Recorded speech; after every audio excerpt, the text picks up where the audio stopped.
मनीषा कपड़ों के शोरूम में नौकरी करती थी। पति विनोद भी ऑटो रिक्शा चलाता था, पर पिछले महीने ही एक एक्सीडेंट में उसके पैर की हड्डी में काफी बड़ा फ्रैक्चर हो गया, जिस कारण वो पूरी तरह से बेड रेस्ट पर था। मनीषा के ऊपर ही घर की सारी जिम्मेदारी आ गई थी। मनीषा रोजाना सुबह नौकरी पर जाने से पहले घर का सारा काम निपटाती, अपनी सास और विनोद का खाना बनाकर विनोद को दवाई देकर फिर घर से निकलती। इसी कारण कई बार मनीषा को शोरूम पहुंचने में देर हो जाती थी, जिस कारण उसके साथ में काम करने वाली एक और लड़की सुमन, जो उससे जलती थी, वो शोरूम के मालिक को भड़काती रहती थी। क्या बात है सुमन, मनीषा दिखाई नहीं दे रही? सर जी, वो तो रोजाना ही देर से आती है, जब देखो बहाने ढूंढती रहती है। कभी उसका ऑटो रिक्शा खराब हो जाता है, कभी कहती है मेरे पति की तबीयत बिगड़ गई, कभी कहती है ये हो गया वो हो गया, कुछ ना कुछ बहाने लगाती रहती है। वो देखिए आ गई है। नमस्ते सर जी। क्या बात है मनीषा, टाइम देख रही हो? घड़ी में कितना हुआ है? ये कोई टाइम है शोरूम में आने का? है 10 बजे का टाइम है और 10:15 हो रहे हैं। 15 मिनट देर से आई हो तुम। सर जी मैं 10 बजे तक आ जाती हूँ, बस आज ही लेट हुआ है। सुमन तो कह रही है कि तुम रोजाना ही देर से आती हो। इसका मतलब क्या सुमन झूठ बोल रही है? आज तो मैंने अपनी आंखों से देखा है। अच्छा बहाना बना लेती हो कमियों से बचने का। तुम्हें पता है त्योहार सिर पर है, ग्राहक सुबह सुबह आने शुरू हो जाते हैं। सुमन अकेले कितना संभालेगी?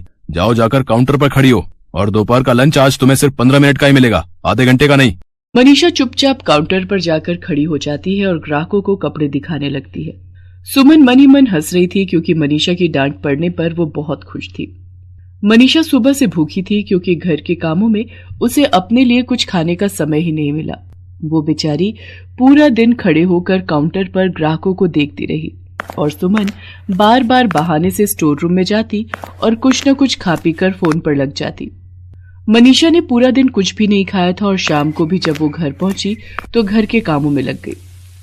उसकी सास कोई भी काम करके राजी नहीं थी, बस सारा दिन बैठी रहती थी। विनोद की देखभाल करने से लेकर शाम का खाना बनाना, बस इसी में मनीषा की जिंदगी सिमट कर रह गई थी। क्या बात है बहू, आज रात की रोटी देने में बहुत देर लगा दी। ला रही हूँ माँ जी, बस दाल को तड़का लगा रही हूँ। तुम्हें पता है मुझे रात की दवाई लेनी होती है। अब तुम इतनी देर से खाना दोगी तो मैं दवाई कब लूंगी? कुछ तो सोचा करो बहू। मनीषा जरा पानी तो देना। जी अभी लाई। ऐसे ही घर और बाहर के कामों में मनीषा की जिंदगी गुजर रही थी, पर एक भयानक मुसीबत मनीषा के सिर पर मंडराने वाली थी, जिससे वो बिल्कुल बेखबर थी। मनीषा अगले दिन शोरूम में पहुंची तो मालिक गुस्से में आग बबूला बैठा था। मनीषा एक बात बताओ, कल हमारे यहाँ शहर के मशहूर रईस देवीलाल की बेटी पूर्णिमा लहंगा खरीदने आई थी। उसने 2 लाख रुपए का लहंगा खरीदा था। उस लहंगे को मैंने तुम्हें कल यही बोला था कि वो फिनिशिंग पर जाएगा, उसे संभाल कर रख देना। हमारे शोरूम में उस लहंगे का एक ही पीस था जो पूर्णिमा जी को पसंद आया था। तुम्हें पता भी है वो लहंगा एक जगह से बुरी तरह फट गया है। सीसीटीवी कैमरे में सबसे आखिर में तुम ही लहंगे को संभालती हुई नजर आ रही हो। शराफत से बता दो कि वो लहंगा फटा कैसे, क्योंकि सबसे आखिर में तुम ही शोरूम से बाहर निकली थी। नहीं सर जी, मैंने लहंगा नहीं फाड़ा, मेरा विश्वास कीजिए। मुझे कुछ नहीं सुनना। मैं तुम्हें शाम 6 बजे तक का समय देता हूँ। या तो तुम ये लहंगा कैसे भी ठीक करके दोगी, या फिर पूरे 2 लाख रुपए तुम मुझे दोगी। मेरा तो नुकसान हो गया ना। अब जाओ यहाँ से और इसे ठीक करके ही लाना, नहीं तो पैसे लेकर आना, वरना कल सुबह पुलिस तुम्हारे घर पहुंचेगी।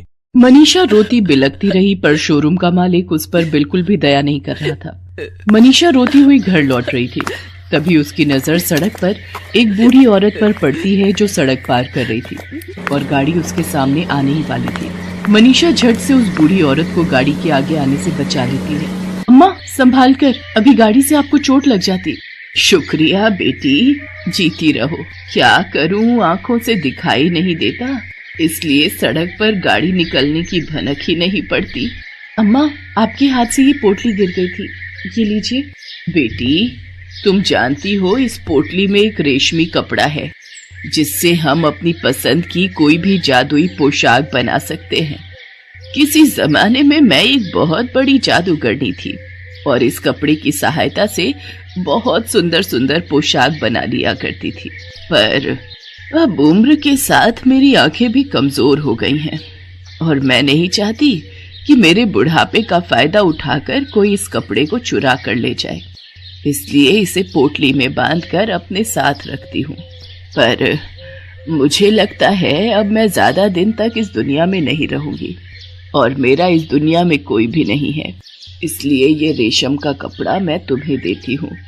इसकी सहायता से तुम कोई भी पोशाक बनाकर बेच सकती हो और अपना खुद का व्यापार कर सकती हो।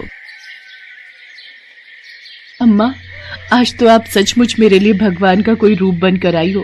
आपने ये कपड़ा देकर मेरी बहुत बड़ी परेशानी को दूर कर दिया। आप मेरे ही साथ क्यों नहीं चलती हो? मैं आपको अपने पास रखना चाहती हूँ।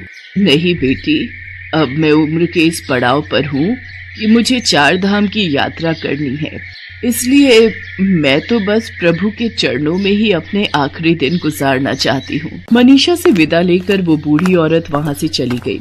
मनीषा भी उस रेशमी कपड़े को लेकर घर आ गई। वो थोड़ी घबराई हुई थी। उसने चुपचाप अपने कमरे में उस कपड़े को बिछाया और बोली, ऐ जादुई रेशम के कपड़े, मैं जैसा लहंगा चाहती हूँ क्या वो मेरे सामने आ सकता है?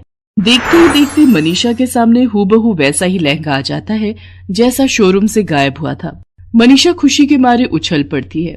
उसकी तो मानो सारी परेशानियां दूर हो गई थी।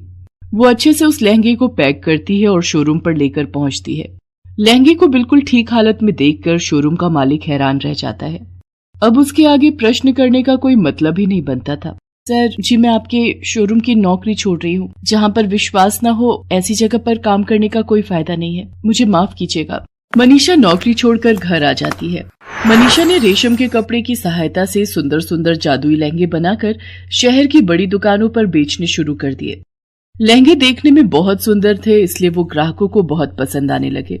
अब तो शहर में ही क्या, आसपास के बड़े शहरों में भी मनीषा के लहंगे बिकने लगे। ये देखकर उसकी सास और पति बहुत खुश थे। मनीषा ने उन्हें उस रेशम के कपड़े के बारे में सच्चाई बता दी थी। जिस शोरूम पर मनीषा नौकरी करती थी, उसके मालिक को सच्चाई का पता चल गया था कि सुमन ही असली गुनहगार है। उसने ही लहंगा जानबूझकर फाड़ा था, इसलिए मालिक ने उसे नौकरी से निकाल दिया और मनीषा से माफी भी मांगी। मनीषा ने उसे माफ तो कर दिया, पर उसे अपने लहंगे नहीं बेचे, जिससे वो लज्जित होकर वापस चला गया। धीरे धीरे मनीषा ने विनोद का अच्छे अस्पताल में इलाज करवाया और वो भी ठीक हो गया। अब तो वो भी मनीषा के साथ लहंगों के व्यापार में हाथ बटाता था। बड़े बड़े फैशन शो में मनीषा के लहंगे जाने लगे। देखते ही देखते मनीषा लहंगों की बड़ी व्यापारी बन गई। आज उसने अपनी सास और पति विनोद को वो सारी खुशियां दे दी थी जिसके लिए वो हमेशा से ही तरस रहे थे। आखिर औरत लक्ष्मी का रूप होती है, ये मनीषा ने साबित कर दिया था।